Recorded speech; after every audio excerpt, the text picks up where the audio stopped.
السيلف امبلوي اليومين دول حاطين له برامج كتيره حلوه كتير قوي. هل السيلف امبلوي يعرف يعمل ريفاينانس؟ يعرف يعمل ريفاينانس. هل السيلف امبلوي يعرف ياخد هيلاك؟ يعرف ياخد هيلاك. هل السيلف امبلوي يقدر يشتري بيت؟ يقدر يشتري بيت. يقدر يشتري تاني بيت وتالت بيت ورابع بيت، يقدر يعمل ده كله. ليه بقى؟ طلعوا برامج كتيره قوي قوي قوي للسيلف امبلوي. يعني ايه سيلف امبلوي؟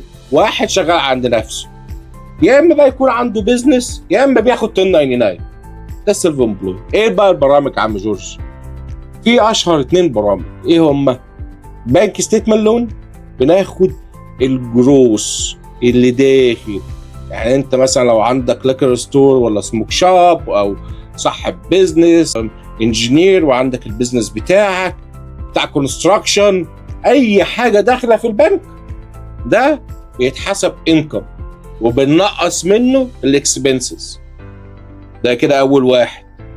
طب بتاع 1099 واحد شغال اوبر، شغال في شركه كونستراكشن بس بيديله 1099.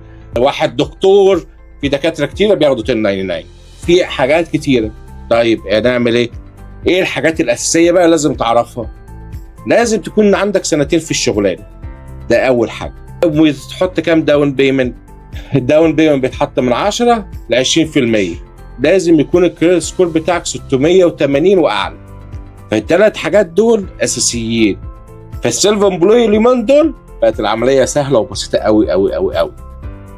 لو عجبك الفيديو يا ريت تعمل لايك وشير، ولو عاوز نتكلم مع بعض خش على gmbrokerage.com وهتلاقي زوم لينك وتحجز ميعاد ونتكلم مع بعض براحتنا.